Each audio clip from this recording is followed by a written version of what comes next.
when I was in college, I was very determined to be entrepreneurial and find a way to invest and build my wealth. And so at first, I thought the stock market was the answer. And so I started researching stocks and researching day trading, researching swing trading, and how to make money in the stock market. And I even made some trades, and I lost money. Right? I lost money in a bull market, no less. And it taught me just how difficult it really is to actively manage capital in the stock market and make money. So while licking my wounds, I then turned to real estate. And I started looking at real estate and analyzing multifamily, single family, commercial, and I really stumbled into multifamily. And I found multifamily to just make so much sense to me. It was so simple. I really am a simple guy. I like to make things as simple and easy as possible. And multifamily really resonated with me because of its scalability, juxtaposed to single family, where it's really the same business model, but all of a sudden you have, instead of 1 unit, you have 100 units, and economies of scale. It's a lot easier, and you have the ability to actually have professional management oversee the asset. So those were all the things that really attracted me, got me excited. I got involved in the business, and one thing led to another, where I was taking so much action in terms of my education, not in school, right, but outside of school, going to meetups, going to conferences, doing online interactions and things like that.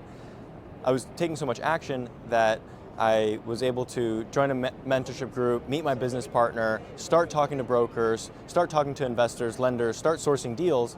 And before you know it, I had my hands full, and I was running a business, and there was just so much activity going on where I was being pulled. And it wasn't so much that I wanted to drop out to then start this new thing. It was this new thing was already going. This thing was leaving the station. The train was leaving the station, and I had to make a decision because I just couldn't handle both. And so I went and saw my advisor.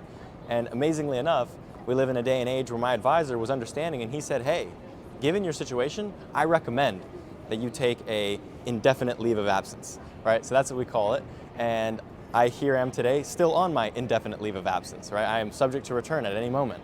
So that was a really pivotal moment for me, and I'm just so fortunate that I was encouraged by family, friends, advisors to take that risk and pursue it. Because the reality is, I could have stayed and I could have graduated, spent 2 more years and graduated. And a lot of people would have given me that advice and said, hey, what's 2 years? Why don't you just stick it out 2 years, get the degree, and then you can start going full time into this business.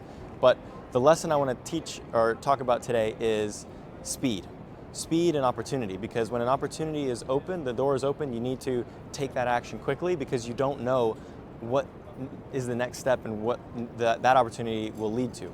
And for me, I would for sure be a lot less successful today if I would have stayed in school and finished rather than dropping out, putting my back against the wall and pushing myself to take action and really move with massive speed. So speed is the #1 rule that I always think about. How do I get something done fast? When I have a new idea, I want to implement it into the business as quickly as possible, because success and momentum compound. Nothing moves in a straight line. Momentum begets momentum. And so as you take one step, the next step becomes further and further and further, so you can get to your destination a lot faster, which sounds cliche or it sounds pretty straightforward, but it's even more important than that, because if you don't take that initial momentum to actually build it up, you don't have enough inertia to turn the flywheel. And so by really giving it your all back against the wall, you have to do that period of time where you work 12 hours a day to spool something up before it becomes big enough to be bigger than yourself, and that's where you're really able to take off. So that's been my experience with dropping out, and I think what's really interesting is we live in a new society where it's culturally acceptable actually to drop out and to not have a degree, to be more entrepreneurial, and to carve out your own path towards success. By no means am I advocating everyone watching this, if you're in school, to drop out, right? School is an amazing place to be, especially when you don't know what you want to do. But if you have a clear vision and that vision doesn't necessarily require a degree, then you may want to consider pushing as hard as you can towards that vision and making it happen. Another amazing benefit of taking that risk and starting our business early was that it humbled me. I think no matter where you are in life, starting a business, you're going to be very humbled because you're going to deal with a lot of rejection when starting out. And being a 20-year-old dropout with a baby face, that was a very humbling experience because I was playing in a world where experience, gray hairs really are very valuable, and it was a difficult environment, and it still is a difficult environment to raise capital in, but it taught me to be okay with rejection, be very humble, and as we've grown and experienced more success, I maintain that humility, and I'm so grateful for the people that have been with us since the beginning and have bet on us in spite of the odds or the circumstances, right? So that is an extremely amazing blessing and a great lesson associated with taking the risk. Similarly, risks are best taken when young, and that is another factor and another component to consider when starting a business, right? Because if you already have a career that you have invested a lot of time into, if you already have a family and lots of bills, then it makes it that much harder to pivot and invest into the inertia required to get something off the ground.